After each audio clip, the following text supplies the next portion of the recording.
తిరుపతిలోని అన్ని ఛానల్స్ ను ఆంధ్రదేశంలో ప్రసారం చేస్తున్న ఏకైక network city cable. Welcome to city cable news. బులెటిన్ల ముందుగా హెడ్లైన్స్. తిరుమలలో తొక్కిసలాట, ఏర్పాట్లపై భక్తుల ఆగ్రహం, 6కు చేరిన మరణాలు.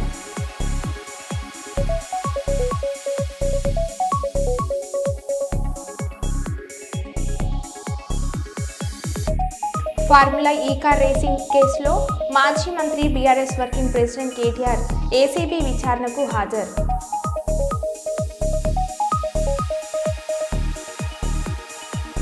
డీఎస్పీ గేట్లు తెరవడంతోనే తొక్కిసలాట జరిగింది. TTD chairman.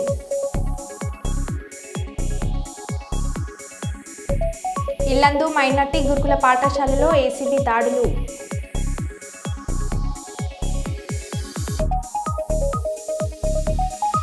గోదావరి నది ఒడ్డున జోరుగా అక్రమ మట్టి దందా.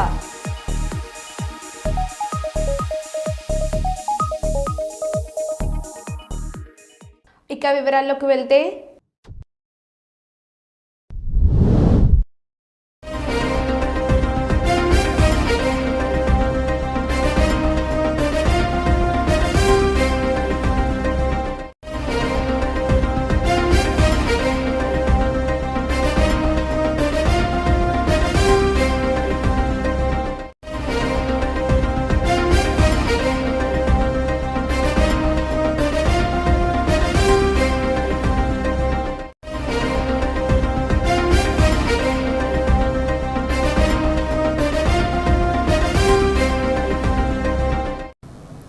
ఇక వైకుంఠ ద్వారా సర్వదర్శనం టోకెన్ల జారీ సందర్భంగా తిరుపతిలోని విష్ణు నివాసం వద్ద అపశృతి చోటు చేసుకుంది. టోకెన్ల కోసం ఒక్కసారిగా భక్తులు రావడంతో తీవ్ర తోపులాట జరిగింది. ఈ క్రమంలో తమిళనాడులోని సేలంకు చెందిన భక్తురాలు మృతి చెందింది. ఈ ఘటనలో మరో 4 భక్తులు అస్వస్థతకు గురి కావడంతో రుయా ఆసుపత్రికి తరలించి చికిత్స అందిస్తున్నారు.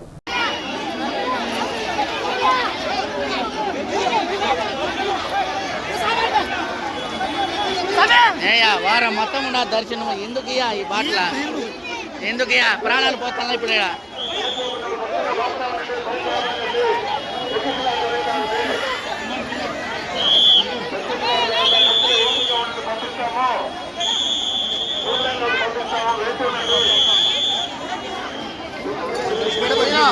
నేను లేపండి, నేను లేపండి.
ఇక వైకుంఠ ద్వారా సర్వదర్శనం టోకెన్ల జారీ సందర్భంగా తిరుపతిలోని విష్ణు నివాసం వద్ద అపశృతి చోటు చేసుకుంది.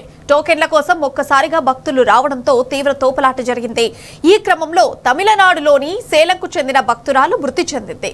ఈ ఘటనలో మరో 4 భక్తులు అస్వస్థతకు గురి కావడంతో రుయా ఆసుపత్రికి తరలించి చికిత్స అందిస్తున్నారు.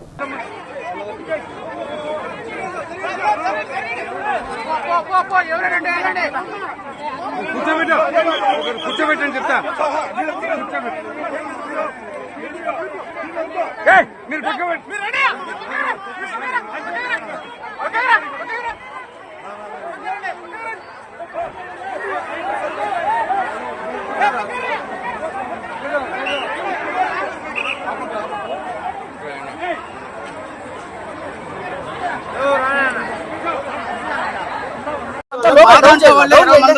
ఎనిమిది మందికి ఇబ్బంది పడి కాళ్ళు చేతులు కూడా ఇబ్బంది పడి మొత్తం ఒక మనుషులు ఫెయిట్ అయిపోయి ఉన్నారు. అందరూ కూడాను అందరినీ కిమ్స్ హాస్పిటల్ జాయిన్ చేశారు. నాయకులందరూ కూడా వస్తున్నారు, చూస్తున్నారు. ఎవరు ఏమీ లేదు. పోలీసులు అందరినీ వేస్ట్ గా చూస్తున్నారు. దరిద్రులాగా ఉన్నారు అందరూ. అది పరిస్థితి. ఇక్కడ పోలీసులు ఒక్కరు కూడా సరిగా చేయలేదు. మా పరిస్థితి వాళ్ళందరినీ ఏం చేయాలని మీరు ఆలోచించుకోండి. 20 మందిలోనే మొత్తం అందరికీ కూడా అందరూ ఫెయింట్ అయిపోయి ఉన్నారు. ఎవరికి కూడా ఏం బాగాలేదు. అందరూ హాస్పిటల్లో పడి ఉన్నారు. జరిగింది ఎక్కడన్నా ఏం జరిగింది చెప్పండి. అందరూ కూడా అమ్మాయి కళ్ళు తిరిగి పడిపోయింది. ఆ అమ్మాయితో పాటు కూడా ఒక్కళ్ళే పంపించారు. ఒక్కళ్ళు అయిపోయిన తర్వాత నేను పడిపోయాను కళ్ళు తిరిగి. పడిపోతే నన్ను ఒక అమ్మాయి తీసుకుని వెళ్ళింది. ఉన్నవాళ్ళు ఎవరిని బయటకు రాను, మా హస్బెండ్ కూడా బయటకు రానివ్వలేదు. ఓన్లీ లేడీస్ కూడా లేడీస్ పంపించారు. తెలివి వచ్చిన తర్వాత వెళ్తుంటే మేము పంపిస్తాం, కంగారు పడకమ్మా, ఊపిరి తీసుకోండి అమ్మా, నీళ్ళు తాగండి అమ్మా అన్ని బాగానే చెప్పారు. కానీ క్రౌడ్ ఎక్కువైపోయింది. జనాలు ఒకసారి గేట్ తీసారు. ప్రజలది ఉందండి, పోలీసులది ఉంది. కానీ పోలీసులది ఎక్కువ ఉంది. ఎందుకంటే పోలీసులు ఎక్కువ వాళ్ళు సరైన మార్గంలో పెట్టలేకపోయారు. ఇదంతా పోలీసుల వరకే ప్రాబ్లం. ఇవన్నీ ప్రిడిక్ట్ చేయాలి. ఇది నాకు క్లియర్గా లోపం కనిపిస్తుంది. మీరు చాలా ఈజీగా తీసుకున్నారు. మీరు ఎందుకు ఈ విధంగా చేశారనేటువంటి కూడా వ్యక్తం చేశారు ఆయన. సో రేపు సీఎం గారు వస్తారు కాబట్టి ప్రెస్ మీట్ కూడా ఉంటుంది. ఇంకా రేపే సీఎం గారే వీటన్నిటికీ అడ్రస్ చేస్తాడని అనుకుంటున్నాం కదా. చేసేదంతా కూడా అధికారులే కదా, ఇంక ఎవరికి బాధ్యత ఉంటుంది. ముందర రోజు నిన్న కూడా నేను మీటింగ్ కాల్ఫర్ చేశాను అధికారులతో. ఏం చేస్తున్నారు ఏంటి నేను అడగటం కూడా జరిగింది. చాలా ఈజీగా తీసుకోవద్దండి మీరు, నాకు ఇన్ఫర్మేషన్ ఉంది గొడవలు జరుగుతాయేమో అని. అందుకని నేను ఈరోజు మార్నింగ్ కూడా ప్రెస్ మీట్లో అదే చెప్పాను. తిరుమలకి రానివ్వరేమో, దర్శనాలు కావేమో అనేటువంటి రూమర్ బాగా సోషల్ మీడియాలో స్ప్రెడ్ చేశారు. అందుకే నేను మార్నింగ్ కూడా దాన్ని ఖండించాను నేను మీ అందరి ముందరే. అలాంటిది ఎవరు ఉండదు, ఎవరైనా రావచ్చు తిరుమలకి, దర్శనంకు మాత్రం టోకన్లు ఉండాలి తప్ప తిరుమలకు రావద్దని ఎవరు అనలేదు. ఎవరైనా రావచ్చు అని పొద్దున్నే నేను స్టేట్మెంట్ కూడా ఇచ్చాను. నాకు తెలుసు ఏమో గొడవ అవుతుందేమో అనే నాలో అనుమానం ఉంది. నేను అధికారుల దగ్గర కూడా వ్యక్తం చేశాను. ఎస్పీ దగ్గర కూడా నేను టెంపుల్లో కనిపిస్తే చెప్పాను, మీరు ఆషామాషిగా తీసుకోవద్దండి, దీన్ని జాగ్రత్తగా చేయండి. అప్పుడు అన్నారు వాళ్ళు 5,000 మంది పోలీసులను పెడుతున్నామండి, మేము చూసుకుంటామండి, అది ఇది అని అన్నారు నాతో. ఇది దురదృష్టకరం. ఇప్పుడు ఎవరిని మనం నిందించలేము, ఒకలా ఇద్దరా అనేది. ఈ పొరపాటు జరిగిపోయింది. మరి దానికి చింతించడం తప్ప మనం చేసేదేం లేదు ఈ టైంలో. ఇప్పుడు కుట్రేమి ఉండవండి దీంట్లో. ఎందుకు ఉంటాయి కుట్రలు? కానీ అవన్నీ అబద్ధాలు. ఇది యాక్సిడెంట్. ఎవరు కావాలని ఎవరు చేయరు. It is an purely accident.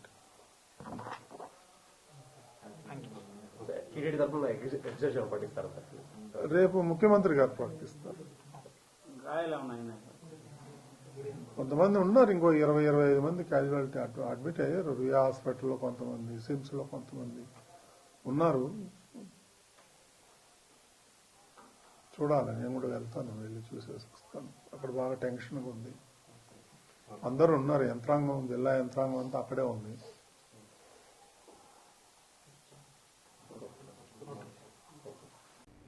Bhadradri Kothagudem జిల్లా ఇల్లందు మైనార్టీ గురుకుల పాఠశాలలో ఏసీబీ దాడులు.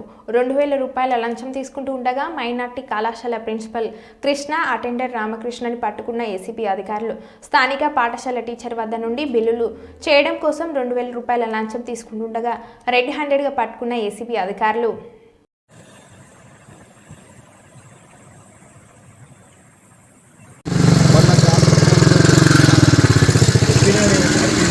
ఇప్పుడు ఎట్లా ఉద్యోగం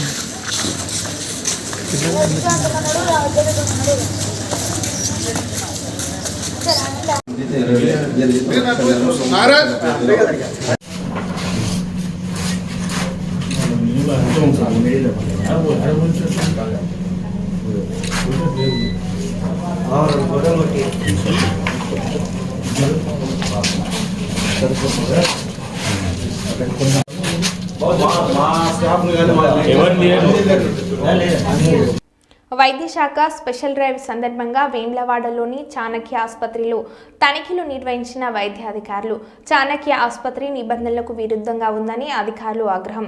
ఎలాంటి అనుమతులు లేకుండా ఆసుపత్రి నడిపిస్తున్నారని చాణక్య ఆసుపత్రిని సీల్ చేసిన అధికారులు.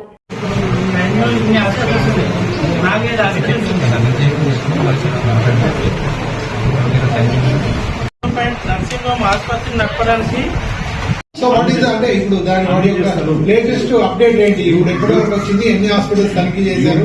ఇప్పుడు మీ పక్కన మున్సిపల్ కమిషనర్ గారు ఉన్నారు, డిఎంఎడిఓ గారు ఉన్నారు, రెవెన్యూ సైడ్ మీరు ఉన్నారు. మిగతా ఏమన్నా ఇంకేమన్నా ఆన్గోయింగ్ ప్రాసెస్ నడుస్తా ఉందా? అదొక క్లారిఫై చేస్తే అయిపోతుంది, మేము వెళ్ళిపోతాం. అన్ని చేస్తారు, అన్ని హాస్పిటల్స్ కూడా ఇదే పారామీటర్స్ చెక్ చేస్తారు. ఈ రోజు చేస్తారు సార్. అసలు పర్టికులర్ ఏమైనా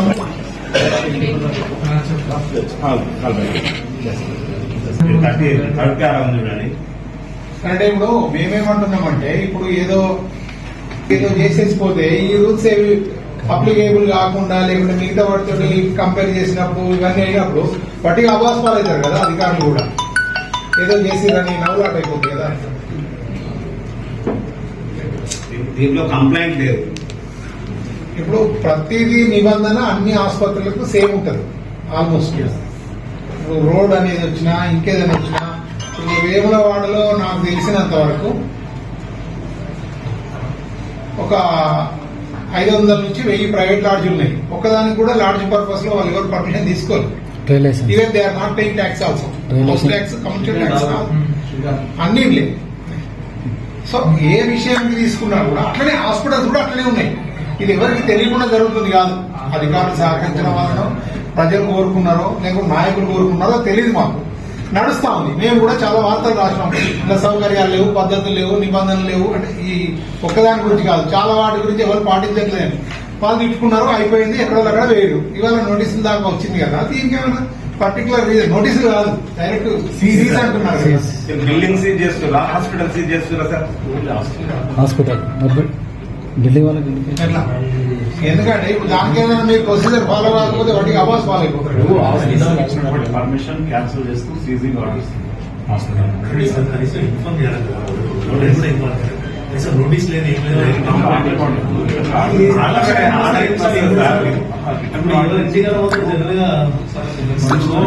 మేడం గారు ఇక్కడ చెప్పారు 2 ఆప్షన్స్ ఉన్నాయని. ఒకటి సీజింగ్ అని, ఇంకోటి ఇంకా చెప్పారు. ఏమో అంటే మీరు వెళ్ళిపోవడం మీద చాలా వేస్తూ ఉంటాయి కదా, paper valid paper valid notice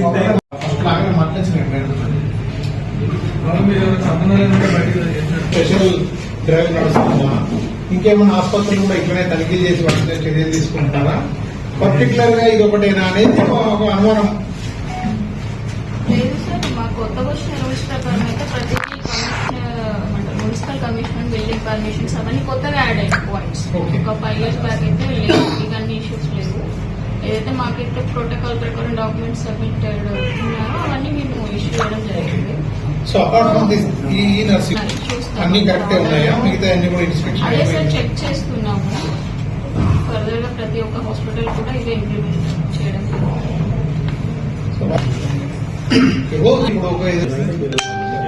so మిగతా అన్ని అన్నిటికీ కలిపి ఒకసారి రిపోర్ట్ సబ్మిట్ చేసి ఒకటేసారి అన్నింటి యాక్షన్ తీసుకోవచ్చు. నోటీసులు అయినా ఏదైనా చెకింగ్ ఉంటుంది, వాటి ఆ ప్రొసీజర్ తో నడుస్తున్నాయి. మున్సిపల్ శాఖ అడగలేదు సార్. రూల్స్ ఓనర్ అడగాలి. ఆల్ ఆఫ్ సడన్ వచ్చి ఇగో మీ నర్సింగ్ హోమ్ సీజ్ చేసుకోమని ఇచ్చారు.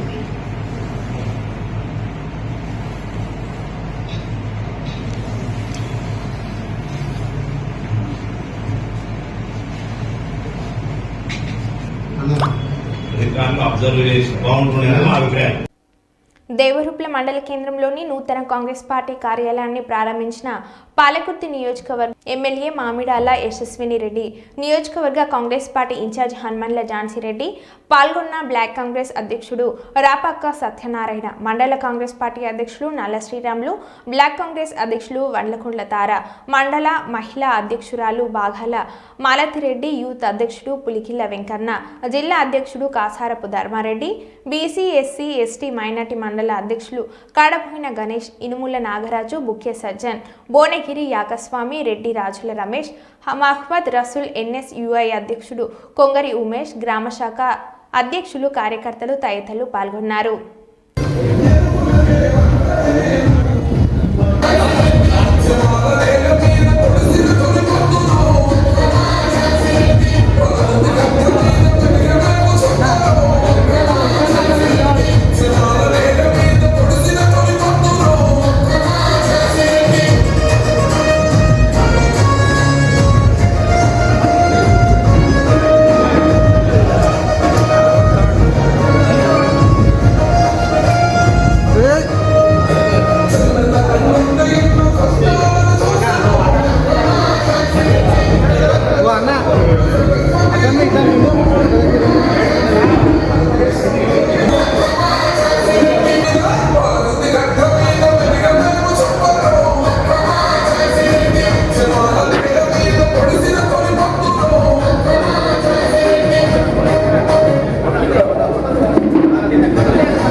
మనము నిజంగానే ఆఫీస్ ఇరుక్కుంటే ఎవరైనా నలుగురు కూర్చొని మాట్లాడుకోవాలన్నా ఎప్పుడైనా చెక్కులు పంపిణీ చేయడానికి వచ్చినా కానీ ఇరుక్కుంటే అట్లాంటి దానికోసం ఆలోచించి మేడం ఈ పెద్ద ఆఫీస్ తీసుకోవడం జరిగింది. ఏమైనా ఉంటే తర్వాత మాట్లాడుకుందాం, అందరు ఇంట్లో ఉంటారు, మనం లేడీ పోరు వినండి జర 5 నిమిషాలు. అయితే ఇప్పుడు అందరు వచ్చిండ్రు దేవరూపల వాళ్ళు అందరూ కూడా. మనం ముఖ్యంగా దేవరూపల్లో చాలా కాన్సన్ట్రేషన్ చేయాల్సిన అవసరం ఉంది. దేవరూపల వాళ్ళకి పౌరుషం ఎక్కువ, వాళ్ళు తాగే నీళ్ళు కూడా మరి ఏ నీళ్ళు తాగుతారు. ఇక్కడ విప్లవాలు ఎక్కువ.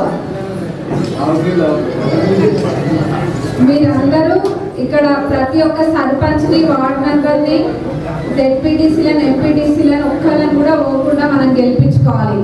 అసెంబ్లీ ఎన్నికలప్పుడు ఎంత కష్టపడ్డామో దానికి 10 రెట్లు ఎక్కువ కష్టపడాలి ఈసారి. ఎందుకంటే మమ్మల్ని గెలిపించిండ్రు మీరందరూ కష్టపడి, బాగానే ఉంది. ఇప్పుడు మీరు కష్టపడాలి, మాతో పాటు మీరందరూ కూడా కష్టపడి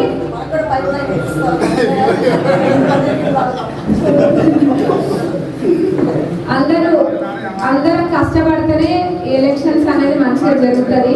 ఇప్పుడు నేను ఎమ్మెల్యేగా గెలిచినా కానీ మీ ఊరికి రేపు వచ్చినప్పుడు సర్పంచ్ వేరే వాళ్ళు ఉంటే ఏం మొహం ఉంటుంది, మన వాళ్ళకి మొహం కొట్టేసినట్టు ఉండదు, అంతే కదా. ఎవరికి వచ్చినా కానీ ఎవరు గెలుస్తారో వాళ్ళకే దూషించుకుంటాం. ఇప్పుడు అందరు మనోలే, వాళ్ళకి ఇవ్వాలి వీళ్ళకి ఇవ్వద్దు అనేది మనకి ఏముండదు. ఎవరు గెలుస్తారు అన్నది చూసి టికెట్లు ఇవ్వడం జరుగుతుంది. ఎవరికి వచ్చినా మన పార్టీ వాళ్ళే ఉంటారు. మన పార్టీ వాళ్ళని మనం గెలిపించుకోవాలి. మనలో మనకే అరే నేను బాగుపడకపోయినా పర్వాలేదు కానీ నాకు కావాలని వాడికి ఎట్లా ఇచ్చిండ్రు, నేను చూస్తా వాడు ఎట్లా గెలుస్తాడో నేను చూస్తా అని ఆలోచనలు చెయ్యొద్దు. మనోలే మనమే గెలిపించుకోవాలి. ఎక్కడ ఏం వర్గాలు ఏమి ఉండద్దు. అందరు కలిసి కట్టుగా కష్టపడి ప్రతి 26వ తారీఖు నుంచి కూడా రైతు భరోసా కూడా పడుతుంది మీ అందరికీ. అదేవిధంగా మనకి రుణమాఫీ, ఇవన్నీ కూడా ఎన్నో మంచి పథకాలు ఇచ్చింది మనకి కాంగ్రెస్ ప్రభుత్వం. అయినా కానీ మనం ప్రజల్లో చెప్పుకోలేకపోతున్నాం.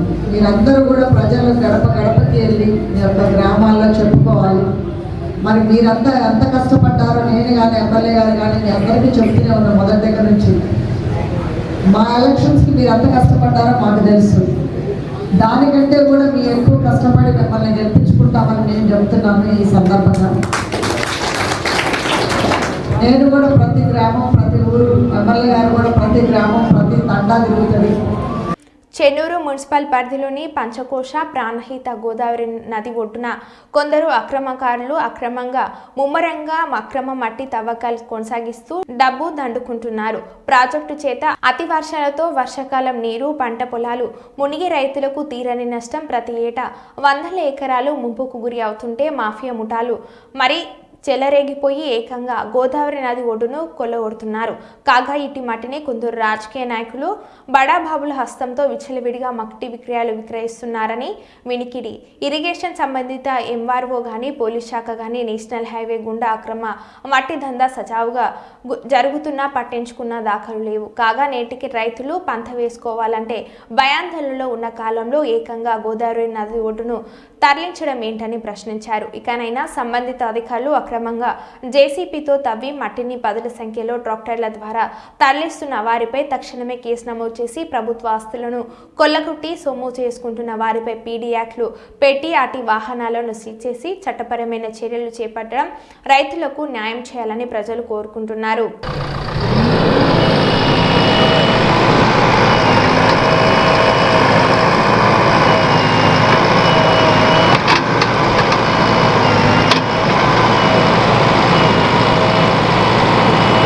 ఫార్ములా ఈ కార్ రేసింగ్ కేసులో మాజీ మంత్రి BRS working president KTR ACB విచారణకు హాజరయ్యారు. గురువారం ఉదయం ఏసీబీ కార్యాలయానికి కేటీఆర్ వచ్చారు. ఫార్ములా ఈ కేసులో నిధుల మళ్లింపుపై కేటీఆర్ను ఏసీబీ అధికారులు ప్రశ్నించనున్నారు.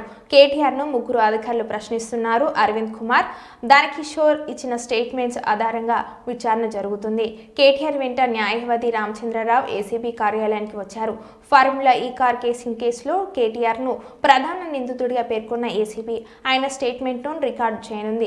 కేటీఆర్ విచారణ కనిపించే అంత దూరం వరకు న్యాయవాదిని అనుమతించాలని హైకోర్టు ఆదేశించిన విషయం తెలిసిందే. ఈ నేపథ్యంలో ఇన్వెస్టిగేషన్ రూమ్లో కేటీఆర్ను న్యాయవాదిని లైబ్రరీలో కూర్చోపెట్టేందుకు ఏసీబీ ఏర్పాట్లు చేసింది. కేటీఆర్ విచారణ న్యాయవాదికి విజిబుల్ డిస్టెన్స్లో ఉండే విధంగా ఏసీబీ చర్యలు తీసుకుంది. ఈ ఫార్ములా ఈ కార్ కేసింగ్లో నిబంధనలు పాటించకుండా 55 కోట్లు ఎఫ్ఈఓకు బదిలీ చేయడంపై కేటీఆర్ను ఏసీబీ విచారణ చేయనుంది.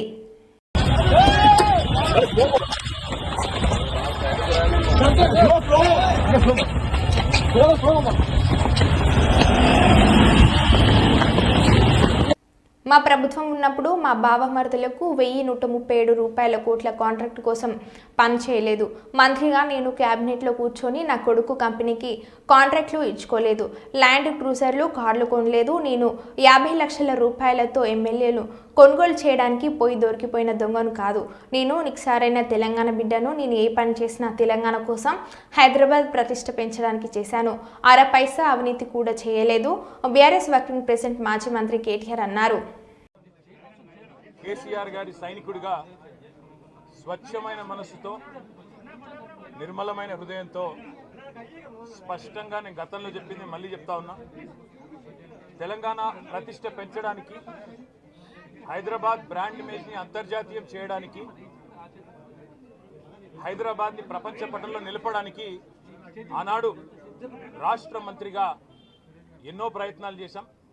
ఆ ప్రయత్నాలు చాలా మేరకు ఫలించి హైదరాబాద్, తెలంగాణ భారతదేశంలోనే ఒక ప్రధానమైన నగరంగా ప్రపంచ దృష్టిని ఆకర్షించే స్థాయికి తీసుకొచ్చే విధంగా పనిచేశాం. మేము 9.5-10 ఏళ్ల కాలంలో మా ప్రభుత్వం ఉన్నప్పుడు మా బావమరుదులకు 1137 కోట్ల కాంట్రాక్ట్లు చేయలేదు. మంత్రిగా నేను కౌన్సిల్లో కూర్చొని, కౌన్సిల్ ఆఫ్ మినిస్టర్స్లో, క్యాబినెట్లో కూర్చొని నా కొడుకు కంపెనీకి కాంట్రాక్ట్లు ఇచ్చుకోలేదు. లేదా నేను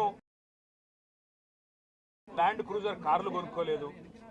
ఆ పనులు రేవంత్ రెడ్డి గారు, ఆయన మంత్రివర్గ సహచరులు, ఆ సాగు తెలివితేటలు, ఆ అవినీతి తెలివితేటలు వాళ్ళకే ఉన్నాయి. నేను 50 లక్షల రూపాయలతో ఎమ్మెల్యేలను కొనుగోలు చేయడానికి పోయి దొరికిపోయిన దొంగను కూడా కాదు. నేను నిఖార్సైన తెలంగాణ బిడ్డను.